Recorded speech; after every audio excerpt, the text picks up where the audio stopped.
मेहर बाबा की जय। अवतार मेहर बाबा की जय। अवतार मेहर बाबा की जय। అందరికీ జై మెహర్ బాబా. ఈరోజు జన్మదిన దినోత్సవాన్ని జరుపుకుంటున్న అప్పారావు గారికి జన్మదినోత్సవ శుభాకాంక్షలు ముందుగా. తర్వాత ఈరోజు మనం బాబాకి సంబంధించినటువంటి విషయాలు ఏం చెప్పుకోవాలని అభిప్రాయపడుతున్నానంటే, మనము ఏదైనా ఒక పని చేస్తున్నప్పుడు ఎక్కడో అక్కడ ఎప్పుడో అప్పుడు నేను చేశాను అనేటువంటి మనకు తెలియకుండానే కించిత్తుపాటు గర్వం మనలో ప్రవేశిస్తూ ఉంటుంది. మనకి అది సర్వసాధారణం, తప్పకుండా అందరికీ ఉంటుంది అది. కానీ ప్రియతమ తండ్రి మెహర్ బాబాతో ఉంటూ మండలి వారిగా ఆయన చెప్పినటువంటి బాటలో తూచా తప్పకుండా నడుస్తూ ఉండే వాళ్ళకి కూడా అప్పుడప్పుడు ఒక్కొక్కసారి వాళ్ళకి తెలియకుండానే వాళ్ళలో ఏ మాత్రము కించిత్తుపాటు గర్వం అనేది పడసూపినా దాన్ని గమనించి వెంటనే అది తుడిచివేయబడేటట్టుగా వాళ్ళకి మెత్తగా చెప్పి ఆ గర్వాన్ని పోగొట్టి పటాపంచలు చేసేవారు బాబా తన మండలి వారికి.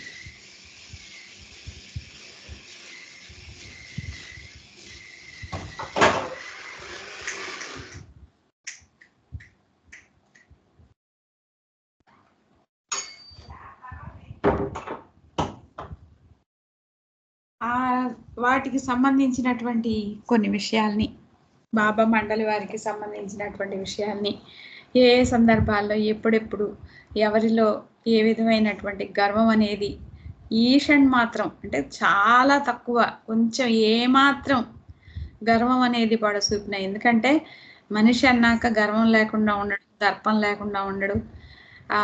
ఎక్కువగా వాటితోనే అహంతో పాటుగా ఇవన్నీ వచ్చేస్తాయి అన్నమాట. నేను కాబట్టి ఈ పని చేశాను అనే దానికి పక్కన ఉండేది ఏంటంటే గర్వం అన్నమాట. నేనంత గొప్ప, నేను చాలా గొప్ప అనేటువంటి గర్వం అన్నమాట. నాలో ఏమాత్రం అన్నా కొంచెం గొప్ప గుణం కనిపించింది అనుకోండి, ఎదుటి వాళ్ళ దగ్గర ఆ దర్పాన్ని, ఆ గర్వాన్ని ప్రదర్శించడానికి మనం వాళ్ళతో మాట్లాడేవంటే మాటల ద్వారా కూడా మనలో గర్వం ఉంది అనేది తెలిసిపోతూ ఉంటుంది అన్నమాట. అయితే ఇది ఎప్పుడంటే బాబా నవజీవనం, ఇప్పుడు అక్టోబర్ అనగానే మనందరికీ ఖచ్చితంగా నవజీవనం గుర్తొస్తుంది. నవజీవనానికి సంబంధించిన సంఘటన అన్నమాట ఈరోజు ఇప్పుడు మనం ముందుగా చెప్పుకునేటువంటిది. నవజీవనంతో ఎవరెవరున్నారు ఏమిటనేవన్నీ కూడా మనకి చాలాసార్లు చదువుకున్నాం, తెలుసు. తన సహచరులతో ఆయన ప్రయాణించేటప్పుడు ఒక ప్రదేశాన్ని నుంచి ఇంకో ప్రదేశానికి ఎక్కువగా కాలినడకనే ప్రయాణం చేస్తూ ఉండేవారు. అయితే వాళ్ళతో పాటు ఒక బండిని లాగుతూ ఉండేది. అట్లాగే మరొక బండి, ఒక ఇంగ్లీష్ ఎద్దు, ఒక హిందూ దేశపు ఎద్దు, రెండు కలిసి ఒక క్యారవాన్ అంటే అది చూడటానికి కార్ లాగా ఉంటుంది, బస్ లాగా ఉంటుంది. దానికి చిన్న చిన్న కిటికీలు, అంటే క్లోజ్డ్ అన్నమాట. క్లోజ్డ్గా ఉండేటువంటి ఒక చిన్న బస్ లాగా ఉంటుంది, కార్వాన్ అంటారు దాన్ని. చిన్న చిన్న కిటికీలు ఉంటాయి, ఆ కిటికీలకు మళ్ళీ తెరలు ఉంటాయి. అయితే బస్సు లాగా ఉన్న ఆ వాహనాన్ని లాగేది మాత్రం ఈ ఎద్దులు అనమాట, ఈ రెండు ఎద్దులు అనమాట.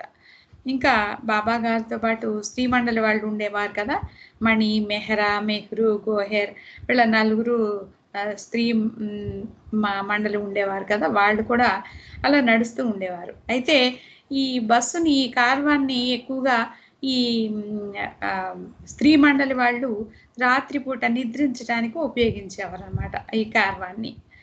ఎక్కువగా పగలు మాత్రం ఈ బండి వెనకాలే నడిచి వెళ్తూ ఉండేవాళ్ళు. ఒకసారి వీళ్ళు అలా నడిచి వెళ్తూ ఉన్నారు. ఆ సందర్భంగా వాళ్ళకి ఎదురు ఒక ఖాళీ ఎద్దుల బండి వీళ్ళ పక్క నుంచి వెళ్తూ ఉంటుందన్నమాట. వీళ్ళు వెళ్ళేటువంటి బండి పక్క నుంచే ఒక ఖాళీ ఎద్దుల బండి వెళ్తూ ఉంటుంది. ఆ బండి నడిపేవాడు వచ్చి మెహ్రుని, మణిని చూసి అంటాడు, ఆ బండి తోలే అతను అంటాడనమాట, నా బండిలో ఎక్కి కూర్చోండి, అని వాళ్ళని చూస్తే ఎందుకో అలా అడగాలనిపించింది అనమాట. నడుస్తున్నారు స్త్రీమూర్తులు పాపం.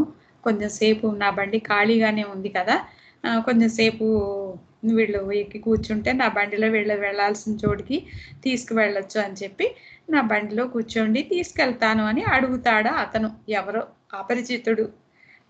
వాళ్ళు వెంటనే ఏమని సమాధానం చెప్తారంటే, చాలా థ్యాంక్స్, కానీ మీ ఆహ్వానాన్ని మేము మన్నించలేము. మేము హరిద్వార్కు కాలినడకన వెళ్ళే యాత్రికులం. మేము హరిద్వార్కు కాలినడకన వెళ్ళే యాత్రికులం.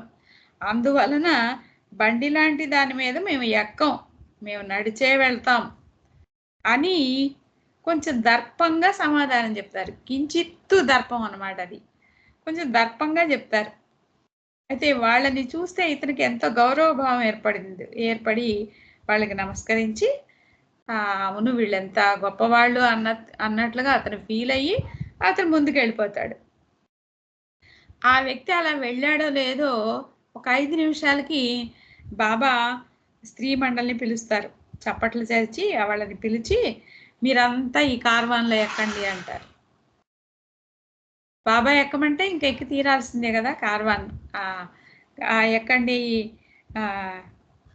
ఏంటి కాలినడక కాకుండా ఈ కార్వాన్లో మేము ఎక్కడం ఏంటి సడన్గా, ఎప్పుడు మనం నడిచే కదా వెళ్తున్నాము అని ఈ స్త్రీ మండలంతా ఆశ్చర్యపోతారు. కానీ బాబా ఆదేశం ఇచ్చారు, ఆయన ఆదేశాన్ని పాటించాలి, ఆయన ఆజ్ఞని పాటించాలి కదా. వెంటనే ఆ కార్వాన్ని ఎక్కేస్తారు. అలా కార్వాన్లో కూర్చోగానే అప్పటి వరకు నడిచి నడిచి నడిచి అలసిపోయినటువంటి వాళ్ళకి ఆ బండికి కూర్చోగానే హాయిగా అనిపిస్తుంది అనమాట, ఆ బండిలో ప్రయాణం చేయటం. ఇక కాలినడకను వెళ్ళేటప్పుడు ఆ దారి చూసుకుంటూ నడవాల్సి వచ్చేది.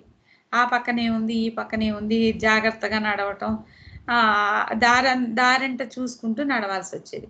ఇప్పుడు చక్కగా కార్వాన్ ఎక్కారు కాబట్టి వాటికి కిటికీలు ఉన్నాయి కాబట్టి ఆ తెరలు తొలగించి తలాలు బయటపెట్టి ఆ చుట్టూతా ఉన్నటువంటి ఆ ప్రకృతి దృశ్యాలన్నిటినీ కూడా తిలకించడం మొదలు పెట్టారనమాట వీళ్ళు.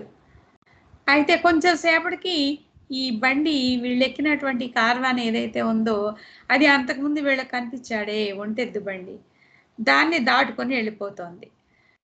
వీళ్ళు తలలు బయట పెట్టి కిటికీలోంచి చూస్తున్నారు కదా, ఆ బండివాడు చూస్తాడు వీళ్ళని. అప్పుడు వీళ్ళు అనుకుంటారు ఎవరి బండి అతను ఎక్కడ చూసినట్లుందే అని అనుకుంటారు. కానీ అలా చూసినప్పుడు ఆ ఒంటెద్దు బండి అతని కళ్ళల్లో ఒకలాంటి వేదన కనిపిస్తుంది వీళ్ళకి. ఏమిటంటే అది అతని కళ్ళల్లో ఉన్నటువంటి ఫీలింగ్ని వీళ్ళు ఏమనుకుంటారంటే, వీళ్ళు నన్ను మోసం చేశారు కదా అని వీళ్ళు ఫీల్ అవుతారనమాట. అతని కళ్ళల్లో ఆ బాధ కనిపిస్తుంది అనమాట వీళ్ళకి.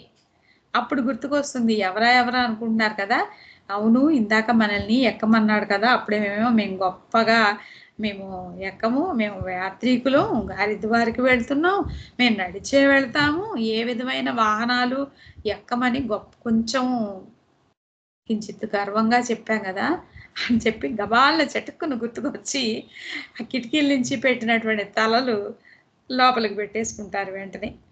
అయితే అప్పటికే అతను చూసేశాడు వీళ్ళని.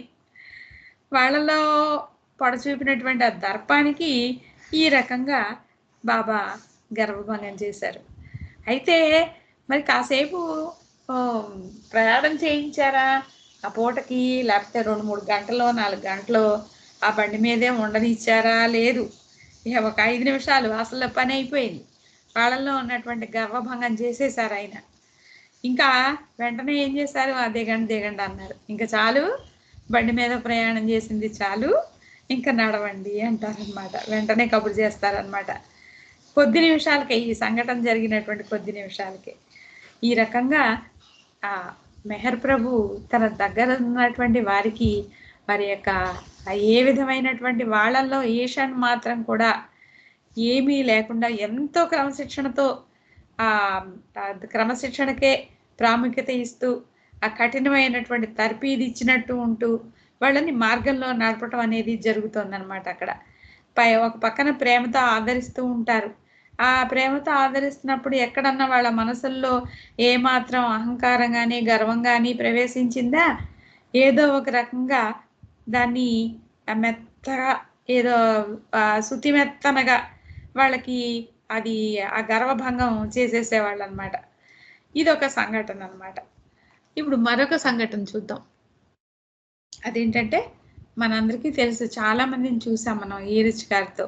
మెహరాజాద్లో కూర్చొని మనకి బాబా విషయాలు చెప్తూ ఉండేవారు. బాబా మండలి ఆ హాల్లో, ఈ మెహరాజాద్లో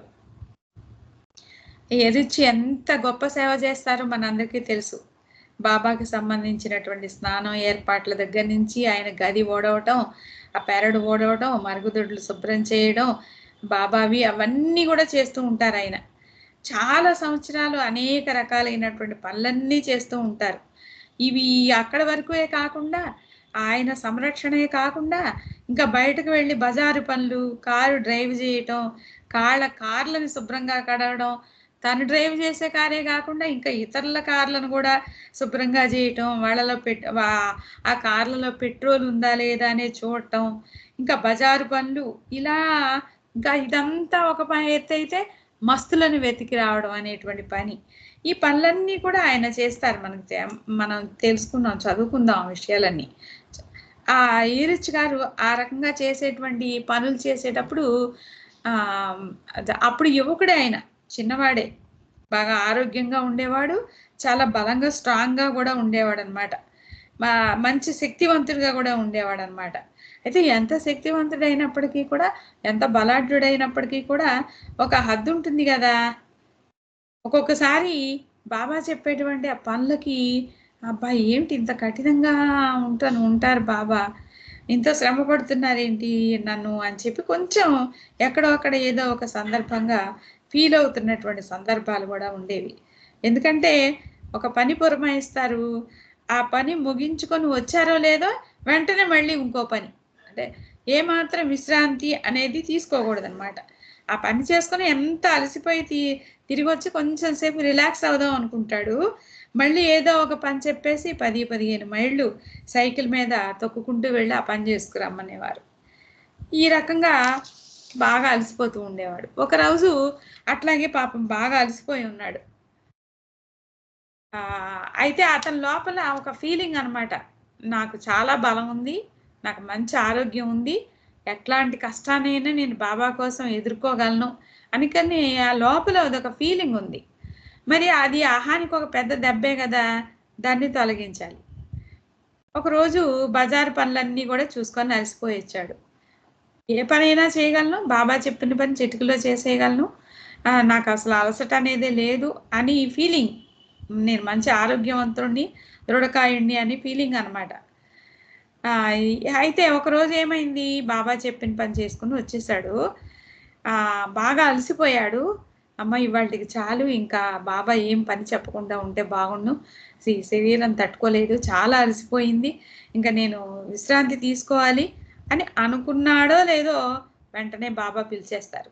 పిలిచి ఒక విషయం చెప్తారు. అదేంటంటే, ఇక్కడ నుంచి 15 మైళ్ళ దూరంలో ఒక గుడి ఉంది, ఆ గుడికి ఒక పులి వస్తుందట, ఆ దేవత గౌరవార్థం తన తోకతో ఆ గుడి అంతా ఊడ్చి శుభ్రం చేస్తుందట, ఆ పులి ఒక మస్తు కావలసినప్పుడు రూపం కూడా మారుస్తుంది అని చెప్పి మన ఎల్సా చెప్పాడు, అదేంటో వెళ్ళి ఆ ఊరెళ్ళి ఆ విషయం ఏంటో కనుక్కురా అంటారు బాబా. ఆ వెల్సా అనేటువంటిది ఎవరయ్యా అంటే, బాబా దగ్గర ఉండి తన యొక్క హాస్యోక్తులతో చతురోక్తులతో ఇంచుమించు ఒక విదూషకుడిలాగా బాబాని నవ్విస్తూ ఉండేటువంటి వ్యక్తి ఎల్చా. ఏవో కబుర్లు కథలు చెప్పి బాబాని నవ్విస్తూ ఉంటాడనమాట. అప్పుడు 15 మైళ్ళ దూరం సైకిల్ మీద వెళ్ళి రావాలి. ఇప్పుడు కష్టమైంది అనిపిస్తోంది, ఏ రిచ్కి కష్టం వచ్చింది, శరీరమా బాగా అలసిపోయింది. అయితే అనుకుంటాడు కదా, ఎప్పుడు నేను చాలా బలాఢ్యుణ్ణి, ఎంత శ్రమకైనా నేను ఓర్చుకోగలను అని గర్విస్తూ ఉంటాడు కదా. మరి అతని యొక్క ఆహం తుడిచివేయబడాలి. ఎందుకంటే తన గురించి సర్వస్వం మరిచిపోవాలి, తనను తాను మరిచిపోయి సేవ చేసేటువంటి సిచ్యుయేషన్ ఉండాలి అక్కడ. నేను అనేది ఏమాత్రం ఎక్కడా పొడసొప్పకూడదు. ఆ విధంగా వాళ్ళని మేలుకొలుపుతారనమాట. అయితే ఇక్కడ బాబా ఈ రకంగా చెప్పగానే ఆ ఎరిచ్ అంటాడు, బాబా ఎల్సా మాటలు మీకు తెలుసు కదా, అతని మాటలు మీరు ఎలా నమ్ముతున్నారు? తమాషా మాటలు మాట్లాడతాడు కదా అతను. అది ఎట్లా నమ్ముతున్నారు? అది అవసరం అంటావా బాబా, వెళ్ళాలంటావా అని అడుగుతారు. కాదు కాదు బాబా అంటారు, లేదు లేదు వెళ్ళాల్సిందే. ఎందుకంటే ఎల్సానే కాదు, ఆ ఊళ్ళో చాలా మంది ఈ విషయాన్ని నమ్ముతున్నారు. చిన్నపిల్లలకు కూడా ఈ కథ తెలుసు, చిన్నపిల్లలతో సహితం ఈ కథని నమ్ముతున్నారు. కాబట్టి ఏమైనా సరే నువ్వు వెళ్ళి అది దాని యొక్క విషయం ఏంటో పూర్తిగా నువ్వు తేల్చుకురావాల్సిందే అంటారు బాబా. సరే బాబా ఆజ్ఞ మరి నెరవేర్చాలి తప్పదు కదా. ఈ సైకిల్ మీద ఆ ఊరు వెళ్తాడు. వెళ్ళి అక్కడ అందరినీ వెంటనే వాకప్ చేస్తే, అబ్బెబ్బే అసలు అలాంటిది ఏమీ లేదు, అదొక కట్టు కదా, ఊరికే ప్రచారం జరుగుతోంది ఆ నోట ఈ నోట, అంతేగాని అటువంటిది ఏమీ లేదు. ఏమిటి? ఒక పులి అనేది ఆ గుడి తన తోకతో గుడి అంతా ఓడ్చటం, శుభ్రం చేయటం, ఆ గుళ్ళో దేవత గౌరవార్థం ఇలా రావటం అనేది ఎందుకు అలా చేస్తుందంటే అది ఒక మస్తు కాబట్టి. అంతేకాకుండా అది తన రూపాన్ని కూడా మార్చుకుంటుంది. ఈ విషయం ఏదైతే ఉందో ఇదంతా కట్టు కదే అని అక్కడికి వెళ్ళిన తర్వాత అక్కడ వాళ్ళు స్వయంగా చెప్తారనమాట. సరే ఇంకా తను అనుకున్నదే కాబట్టి ఇన్ని మైళ్ళు సైకిల్ దొక్కుంటూ రావాల్సిందే, అలసిపోయింది నేను అని అనుకుంటూ మళ్ళీ రిటర్న్ బాబా దగ్గరికి వెళ్ళటానికి మొదలు పెడతాడు సైకిల్ దొక్కుంటూ. అయితే కొంచెం దూరం ఇలా వెళ్ళాడో లేదో మళ్ళీ ఆలోచనలో పడుతుంది. అతని మనసు ఆలోచిస్తుంది, ఏమని? ఇప్పుడు నేను వెళ్తాను. వెళ్ళంగానే బాబాయ్ ఏం చేస్తారు? మళ్ళీ నాకు ఇంకో పని చెప్తారు. ఈ విషయం చెప్పడానికి కోసమే కదా, పరిగెత్తుకుంటూ వెళ్ళటం ఎందుకు? నిదానంగా వెళ్ళొచ్చు కదా, కొంచెం సేపు ఇక్కడే ఎక్కడన్నా విశ్రాంతి తీసుకొని వెళ్దాము అనుకుంటాడు. అనుకున్నదే తడువుగా ఎక్కడ విశ్రాంతి తీసుకొని వెళ్దామని చూస్తాడు. చూస్తుంటే అక్కడ ఒక తూము లాంటిది ఏదో కనిపిస్తుంది. ఆ తూముకి గట్టు ఉంటుంది అనమాట. ఆ గట్టు మీద పడుకొని మళ్ళీ ఆ సైకిల్ ఎవరు ఎత్తుకుపోకుండా తన కర్చీఫ్ తీసి ఆ సైకిల్ ఊసలకు కట్టేసి మళ్ళీ ఆ ఊసలకు కట్టిన సైకిల్ ఆ కర్చీఫ్ని మళ్ళీ తన చేతికి కూడా కట్టుకొని నిద్రపోతాడు. చాలాసేపు నిద్రపోతాడు, 2 గంటలు నిద్రపోతాడు. అంత బాగా అలసిపోయాడు పాపం. ఆ తర్వాత మళ్ళీ 2 గంటలు అయ్యాక నిద్ర లేచి బాబా దగ్గరికి వెళ్తాడు. అక్కడ బాబా ఈ రిచ్ కోసం ఎదురు చూస్తూ ఉంటారు. ఈ రిచ్ సరాసరి బాబా దగ్గరికి వెళ్తాడు. వెళ్ళంగానే బాబా అడుగుతారు ఏమైందని. అప్పుడు ఈ రిచ్ అంటారు, అబ్బా అంత కట్టు కదా, పులి లేదు గిలి లేదు, నేను ముందే చెప్పాను కదా బాబా అంటారు. కొంచెం విసుగ్గానే అంటాడు. అవునా, సరే మరి ఇంతెందుకు ఆలస్యమైంది, మరి వెంటనే వచ్చేయాలి కదా, ఇంతసేపు చేసావేంటి అని అడుగుతారు. అంటూ మళ్ళీ తానే ఏమంటాడోనని దాని గురించిన వివరాలు తెలుసుకోవాలి కదా, అందుకని వాళ్ళని వీళ్ళని ఎంక్వైరీ చేస్తూ లేట్ అయిందా ఏంటి నీకు అని మళ్ళీ బాబానే క్వశ్చన్ వేస్తారు, ఆన్సర్ కూడా చెప్తారు. మరి జరిగింది అది కాదు కదా. అదేం లేదు బాబా, వెళ్ళగానే తెలిసిపోయింది అని చెప్పి చెప్తాడు. అవునా, మరి వెళ్ళగానే తెలిసిపోతే మరి వెంటనే రావాలి కదా, ఇంతసేపు ఏం చేసావు అని అడుగుతారు బాబా. ఇంకా ఏరిచ్ గారు తను చెప్పగా తప్పలేదు. లేదు బాబా, అక్కడ తూము గట్టు మీద కాసేపు నిద్రపోయాను అని చెప్తారు. మరి అక్కడ బాబా ఆజ్ఞని ఉల్లంఘించాడు కదా, వెంటనే చెవి పట్టుకొని చెవి మెలేసి పెట్టేస్తారు బాగా గట్టిగా. చెవి మెలేసి అంతటితో ఆ గర్వాన్ని తుంచేసి ఆ శిక్ష వేసినట్లుగా వేసేసి మళ్ళీ క్షమించేసి ఒక మాట అంటారు, ఇంకెప్పుడు ఇలా చేయకు అని.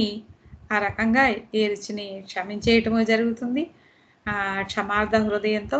ఆ తర్వాత అతనిలో ఉన్నటువంటి ఆ గర్వాన్ని అహంకారాన్ని తుడిచివేయబట్టము అనేది జరుగుతుంది.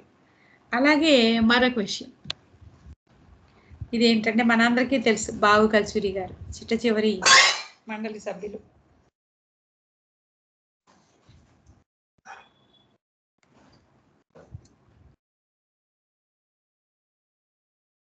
చిట్ట చివరి రోజుల్లో మెహరాజాద్లో బాబాకు రాత్రిపూట కాపలాదారుగా ఉన్నటువంటి బావు కల్చూరి గారు. ఈయన మంచి విద్యావంతుడు, ఎంఏ చదువుకున్నాడు, లా కూడా చేశాడు. బాబా పరిధిలోకి వచ్చిన తర్వాత మరి అంత విద్యావంతుడు బాగా చదువుకున్నవాడు కొన్ని కొన్ని చిన్న చిన్న పనులు, కూలీ పనులు లాంటి అనుకోండి ఇంచుమించు. అంటే బరువులు మొయ్యడం. అంటే సాధారణంగా ఇప్పుడు మనము బరువులు మొయ్యాలంటే ఒక సూట్ కేస్ లాక్కొని వెళ్ళటం, బ్రీఫ్ కేస్ లాక్కొని వెళ్ళటం అది పెద్ద అవమానంగా మనం భావించం. కానీ ఒక్కొక్కసారి కొన్ని వస్తువులు మొయ్యలేక మూటలు లాంటివి తల మీద పెట్టుకొని నెత్తిన పెట్టుకొని మోయాల్సి వస్తూ ఉంటుంది. అది ఎక్కువగా ఎక్కడ జరుగుతూ ఉంటుంది? పని వాళ్ళు, కూలీ వాళ్ళు, పల్లెటూరి వాళ్ళు అలా నెత్తి మీద మూటలు పెట్టుకొని మోస్తూ ఉంటారు కదా! అటువంటివి కూడా చేయాల్సినటువంటి పరిస్థితి అప్పుడప్పుడు వస్తూ ఉంటుందన్నమాట. అలా వస్తున్నప్పుడు బాబా చెప్పారు కాబట్టి చేసేస్తారు వాళ్ళు. కానీ వచ్చేటప్పుడు, పోయేటప్పుడు తెలిసిన వాళ్ళు ఎవరైనా చూస్తారేమో, ఏంటి కూలీ వాళ్ళలాగా వీడు ఈ పని చేస్తున్నాడు, ఇంత గొప్పవాడు, చదువుకున్నవాడు అని అనుకుంటారేమో అని మనసులో ఫీలింగు. వస్తుంది కదా! తప్పనిసరిగా వస్తుంది కదా అలాగా. కానీ బాబా ఆజ్ఞ కాబట్టి ఏదైనా సరే పాటించి తీరాల్సిందే అటువంటి సందర్భంలో. అయితే వీళ్ళు బాబా సతారాలో గ్రాఫ్టన్ బంగ్లాలో ఉన్నారు. పురుష మండలి వాళ్ళేమో రోజ్‌వుడ్ అని వేరే బంగ్లాలో ఉండేవాళ్ళు. ఈ సంఘటన ఎప్పుడు జరిగిందంటే 1955వ సంవత్సరం మార్చి 21వ తేదీ జరిగింది. ఆ రోజు పార్సీ సంవత్సరాది. వాళ్ళకి ఉగాది అన్నమాట. మనకి ఉగాదిలాగా. వాళ్ళకి పార్సీ క్యాలెండర్ ప్రకారం పార్సీ నెలలో మొదటి రోజు అన్నమాట. సంవత్సరంలో మొదటి రోజు అన్నమాట. అప్పుడు బాబా స్వయంగా మండలి వారు ఉండేటువంటి బంగ్లాకు వచ్చారు. బావ కల్చూరిని పిలిచారు. పిలిచి నువ్వు గ్రాఫ్టన్‌కి వెళ్ళు. వెళ్ళి అక్కడ ఫలూదా అని ఒక రకమైనటువంటి తీపి పానీయం. ఫలూదా ఇప్పుడు ఇక్కడ కూడా ఎక్కడ పడితే అక్కడ మనకి అమ్ముతూ ఉంటారు. ఒక బళ్ళ మీద పెట్టి. వెళ్ళి ఆ ఫలూదా తీసుకురా అని చెప్తారు బాబా. ఇప్పుడు ఏదో పార్సిల్స్‌లో పెట్టేసుకొని 1, 2 పార్సిల్స్ కాదు అందరికీ తీసుకురావాలి. 1, 2 పార్సిల్స్ అయితే అంత పెద్ద కష్టం కాదు. సంవత్సరానికి ప్రత్యేకంగా ఈ ఫలూదాను తయారు చేసుకుంటారట వాళ్ళు. ఒక పెద్ద పాత్రలో తేవాలది. సరే అనుకుంటాడు. సరేలే గ్రాఫ్టన్‌లో ఎవరో ఒకళ్ళు నౌకర్లు ఉంటారులే. వాళ్ళతో మోయించుకొని తీసుకురావచ్చులే అనుకుంటాడు మన బాబు కల్చూరి గారు. అక్కడికి వెళ్ళేటప్పటికి తీరా చూస్తే అక్కడ ఎవ్వరు లేరు. నౌకర్లు లేరు, ఎవ్వరు లేరు. అక్కడ పాపం ఇద్దరు ఆడవాళ్ళు మాత్రం ఉన్నారు. వాళ్ళు ఈ ఫలూదాని ఒక పెద్ద పాత్ర నిండా నింపేసేసేసి ఒక్కళ్ళు లేపలేక ఆ ఇద్దరు కలిసి ఎత్తి ఆ పాత్రని బాబు కల్చూరి నెత్తి మీద పెడతారు. ఆ నెత్తి మీద పెట్టుకొని అది మోసుకుంటా రావాలన్నమాట. ఈ గ్రాఫ్టన్ బంగ్లాకి రోజ్‌వుడ్ బంగ్లాకి మధ్య ఒక పర్లాంగ్ దూరం ఉంటుంది. పర్లాంగ్ దూరం అంటే నడుచుకుంటూ వచ్చేయచ్చు గబగబా. కానీ బరువు ఉంది. కూలీలాగా ఒక కూలీ వాళ్ళలాగా ఇది మోసుకుంటూ రావాలి. ఇప్పుడు బాధ ఏంటంటే మధ్యదారిలో బాగా తెలిసినటువంటి ఒక పార్సీకి చెందినటువంటి గ్రాఫ్టన్‌కి మేనేజర్ అన్నమాట. పార్సీకుడు. షొరాబ్జీ దమానియా అతని పేరు. వాళ్ళ యొక్క ఇల్లు ఉంది ఆ దారిలో, ఆ మధ్య దారిలో. మామూలుగా ఏం చేస్తాడంటే అక్కడి నుంచి ఇక్కడికి వచ్చేటప్పుడు ఆ సరాబ్జీ వాళ్ళ ఇంటికి వెళ్ళి కాసేపు సరదాగా కబుర్లు చెప్పుకుంటూ పిచ్చాపాటి మాట్లాడుకొని వస్తూ ఉండేవాడు. సరే ఈరోజు మరి నెత్తి మీద ఇది ఒకటి ఉంది కదా, ఈ పాత్ర ఒకటి, నేను ఈ కూలీ పని చేస్తున్నట్లుగా, అది కూలీ పనిగానే భావిస్తారు ఎక్కువ. ఎందుకంటే కూలీలే అట్లా మోస్తారు. ఇంకా రైల్వే స్టేషన్లో చూడండి నెత్తి మీద ఇంత బరువులు పెట్టుకొని మోస్తూ ఉంటారు కూలీలు. అందుకని అట్లా నెత్తి మీద పెట్టుకొని మోస్తున్నారంటే కూలీల కింద లెక్క అనుకుంటారు ఎవరైనా చూస్తే. ఏంటి ఈయన చాలా గొప్పవాడు కదా, ఏంటి కూలీలాగా ఎలా మోస్తున్నాడని అనుకుంటారేమో, ఆ సరాబ్జీ చూస్తాడేమో అని అదో దిగులు. అటు ఇటు చూసుకుంటూ వెళ్తూ ఉంటాడు. ఇంతలో వాళ్ళ ఇల్లు దాటిపోతాడు. ఇంకా అమ్మయ్య అని అనుకున్నాడో లేదో ఆ పక్క సందులో నుంచి వచ్చేస్తాడు ఈ సరాబ్జీ. అప్పటి వరకు రక్షించావు బాబా షరాజ్, ఈయన వాళ్ళ ఇంటి ముందు బయట రోడ్డు మీద లేళ్లే అనుకొని ఆనందపడ్డా. ఆ పక్క రోడ్లో నుంచి వచ్చేసి గుడ్ మార్నింగ్ బాబూజీ అంటాడు సాహెబ్జీ గుడ్ మార్నింగ్ అంటాడు ఈ సరాబ్జీ గారు. ఇక అలా అనేటప్పటికీ ఇంకా సిగ్గుపడిపోతాడు, సిగ్గుతో చితికిపోతాడు అనమాట. బదులు కూడా చెప్పకుండా బాబాతో మాట్లాడుకుంటాడు తనలో తని. నాకు ఈ కూలీ పని చెప్పడమే కాకుండా అతని ముందు ఈ అవమానం కూడా కలిగించావు నువ్వు నాకు అనుకుంటూ, బాబాని అనుకుంటూ అలాగే కొనుక్కుంటూ వెళ్ళిపోతాడు అనమాట. రోజుబుడ్కి వెళ్ళంగానే అక్కడ ఏరిచ్చి పెండి కలిపి చాలా బరువు ఉంటుంది అది. వాళ్ళిద్దరూ కలిపి ఆ నెత్తి మీద ఉన్నటువంటి ఆ పాత్రని దించుతారనమాట. అప్పుడు బాబా అంటారు తమాషాగా, ఏమిటి పాత్ర చాలా బరువుగా ఉందా అని అడుగుతారు.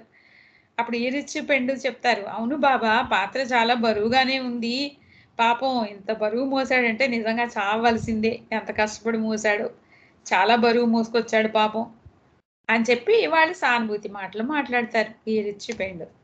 సరే మళ్ళీ బాబా అంటారు, ఏంటి దారిలో ఎవరైనా చూసారా నిన్ను ఇది తీసుకొస్తున్నప్పుడు అని అడుగుతారు.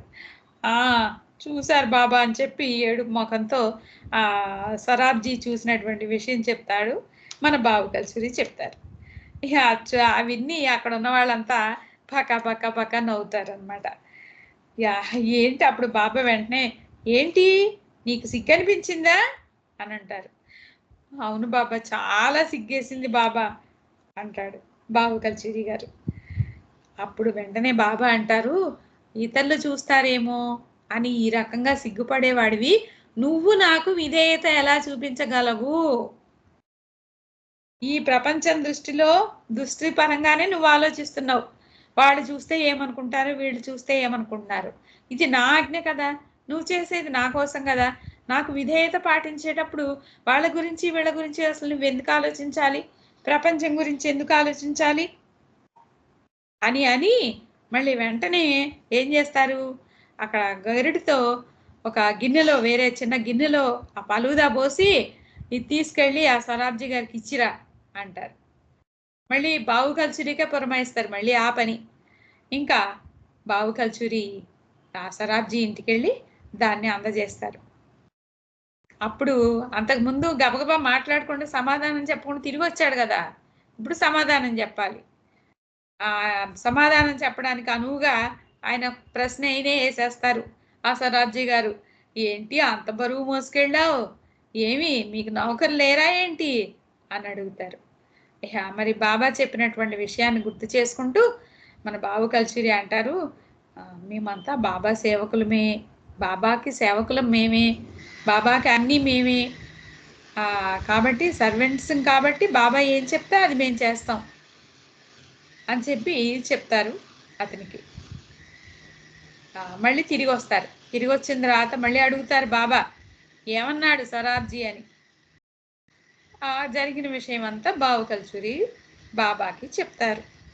చెప్పినప్పుడు అప్పుడు బాబా అంటారు, నువ్వు రాయిలాగా జీవించడం నేర్చుకో. ప్రజలంతా రాళ్ళని తొక్కుకుంటూనే వెళ్ళిపోతారు. మళ్ళీ అదే రాతిని భగవంతుని మూర్తిగా పూజలు కూడా చేస్తారు. అంత మాత్రాన ఆ రాయిలో ఏ విధమైన మార్పు లేదు, ఏమీ ఉండదు. దాన్ని తన్నినా, దాన్ని ఉమ్మేసినా, దాన్ని పూజించినా అది చలించదు. ఆ రకంగా చలించకుండా ఉండాలి. మీరంతా కూడా ఎరుకతో రాయి వలె ఉండాలి సుమా. మీరు రాయిలాగే ఉండగలిగినప్పుడే మీరు మీ జీవిత గమ్యం చేరగలుగుతారు అని బాబా ఎంతో ముఖ్యమైనటువంటి విషయాన్ని మనందరం కూడా ఆచరణలో పెట్టుకోవాల్సినటువంటి విషయాన్ని ఆ సందర్భంగా బాబు కల్చూరి గారికి తెలియజేయటం ద్వారా మనకి కూడా ఇప్పుడు ఈ విషయం తెలుసుకోగలిగేటువంటి అవకాశాన్ని మనకి బాబా కలుగు చేశారు.